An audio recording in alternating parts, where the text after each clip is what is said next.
There was a time when I thought peace meant quiet. Now I know it means not walking on eggshells in your own home. My name is Lauren. I'm 31, married to Daniel, and for the last 4 years we've shared a house with his mother, Helen. It wasn't weird, not the way people expect. Helen and I baked together, hit estate sales on weekends, and watched murder mysteries in our pajamas. She treated me like a daughter, and I loved her for it. The house technically belonged to me, left by my parents when they passed, but I never used that as a weapon. Daniel and I had no children. After rough fertility news last year, I left my marketing job to focus on treatment. He was supportive. Helen never pressured me. For a while, we were our own little island of calm, until Trisha showed up. Trisha, Daniel's younger sister. 29. Loud. Dramatic. A tornado that arrived and left the same way. On holidays, she'd make the room about her, spend half the meal listing her hardships, and the other half jabbing at me for being childless, jobless, or both. So when her husband, Matt, an old high school friend of mine, called out of the blue, I was surprised. "Hey, Lauren," he sighed. "I need a favor. They're sending me to Dallas for a year. Trisha won't move Eli mid-semester. If anything happens, can you check in on them?" Matt never asked for help. That alone set off alarms. I told Daniel over dinner. He shrugged. "You know how she is? She'll be fine. Besides, she'd never come here, not with Mom around."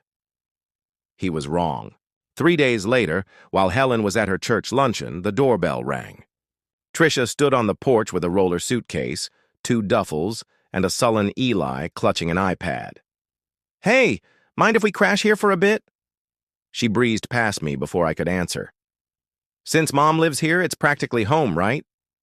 That night, she raided the fridge, took over the guest room, and belted show tunes in the only upstairs bathroom while I waited in a towel to shower. At dinner, she announced Helen's chicken was a little dry, then declared she was burned out and needed a break from all the emotional labor. Day 2, she claimed half the hallway closet and told Eli to call it Grandma's house, not Aunt Lauren's. Day 3, she put scented candles in every room, including mine. I tried talking to Daniel. "She's overwhelmed," he said. "Let's give her a week." "She didn't ask," I reminded him. "She just moved in like she owns the place." He lifted his hands. Okay. But he said nothing to her. On the 5th night, it happened. We sat down to Helen's shepherd's pie, Trisha's favorite. She didn't touch it. Swirling. "Wine in my crystal glass," she said almost casually. "You know what's weird? Some people just settle into someone else's home and start acting like it's theirs." I looked up. "Excuse me?" "Mom's house has always been ours," she said. "Mine and Danny's. We grew up here. Now I come back and it's all faux fern decor and quinoa in the pantry." "Trisha," Helen said softly, "this is Lauren's home too. She's been here for years." Trisha snorted. "Right, but she's not family." Silence. Daniel muttered, "That's not fair." "No, what's not fair," Trisha snapped, "is me showing up here after my marriage falls apart and having to tiptoe around someone who isn't even blood." I put down my fork. "Are you asking me to leave?" She met my eyes. "If you had any decency, you'd pack up your yoga mats and vision boards and go." Helen gasped. Daniel stood, stunned. I wiped my mouth, stood too, and looked at each of them. "You heard her. She wants me gone." Then I turned to Helen. "So, you coming?" Helen blinked. "I'm serious," I said. Daniel frowned. "Wait, what are you—" "If Trisha wants the house so badly," I said calmly, "she can have it." Trisha smirked. "Let's give her exactly what she wants." I walked out. The next morning, I called a moving company.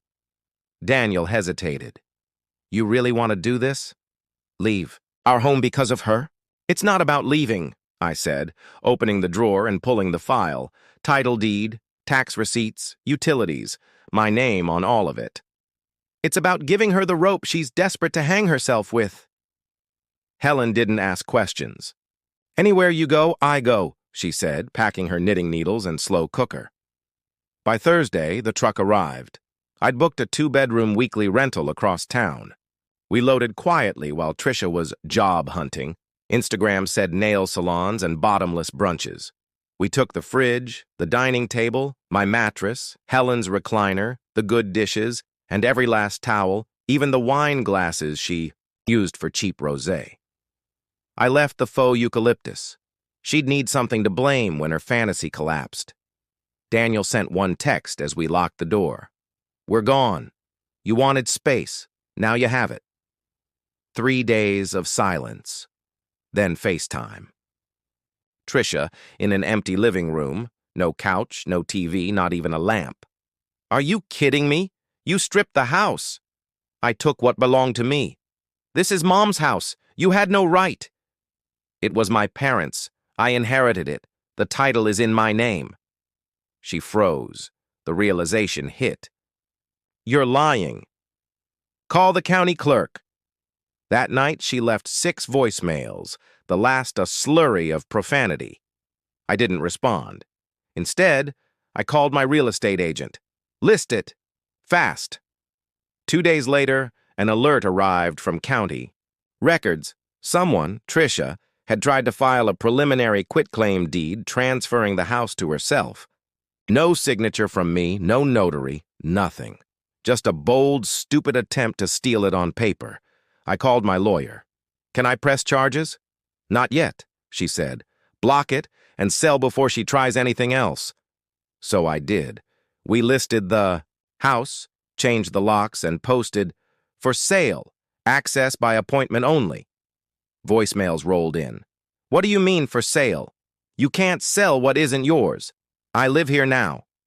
Then, you'll regret this. My people will call. Her people turned out to be a guy named Vince offering an off-market cash deal for family's sake. I hung up. When the realtor and I walked through, the house looked like a parody of itself. Leopard throw on a bare couch frame.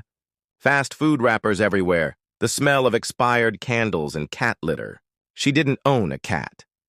She really thought she could squat her way to ownership, Helen whispered. She filed paperwork, I said, holding up the fake deed. Daniel posted on Facebook.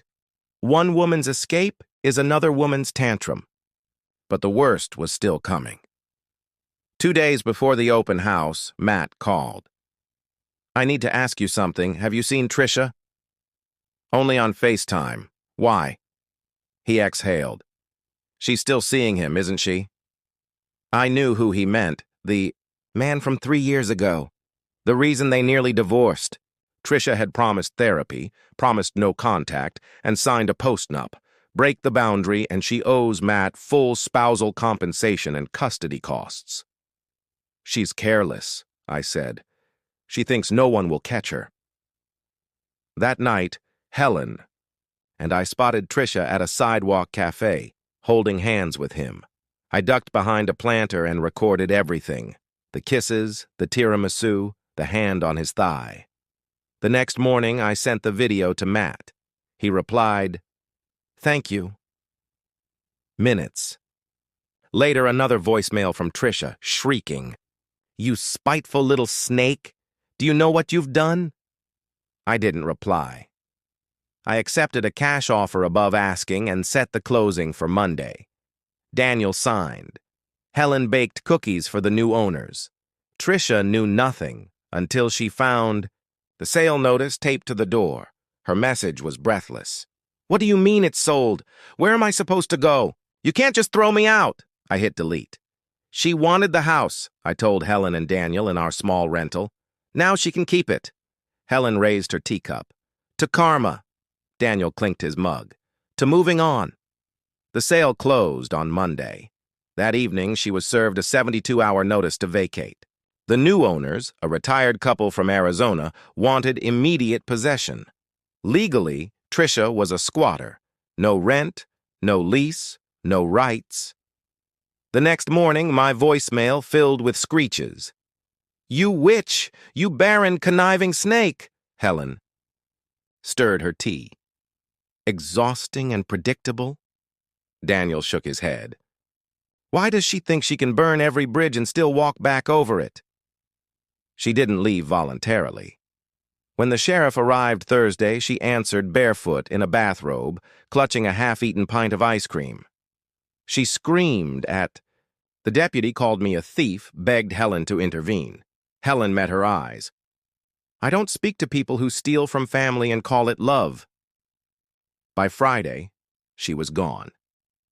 A week later, Daniel received a certified letter from the tax assessor addressed to Tricia but mailed under his name by mistake. Inside, a delinquent property tax bill for more than $4,000, penalties and back taxes for 2 years. "We've paid on time," Daniel said. "I did," I answered. "I stopped when we listed. It's the new owner's responsibility now." Then it hit me. Tricia had never paid a bill, but when she tried that quit-claim stunt, she listed herself as grantee, triggering gift tax liability. In the county's eyes, she accepted a house she didn't own, I whispered. She owes gift tax on a $500,000 home. Helen blinked. Too broke to own a toaster, too foolish to know what she filed. Our sale was clean, thanks to my lawyer, so the new owners were safe. Tricia, on the other hand, was about to be audited. The next week, Matt called. I confronted her with the video. She denied, then cried. I reminded her of the postnup. She owes the full payout, and she loses all rights to Eli unless she pays. She can't, I said. No, he replied. She can't, and your mother-in-law already told her she doesn't know a Langford anymore. Later, a text from an unknown number. Can you please ask your mother-in-law to call me? I'm sorry. I didn't mean what I said. I just need someone to talk to. I stared at it and deleted it. You don't apologize, B.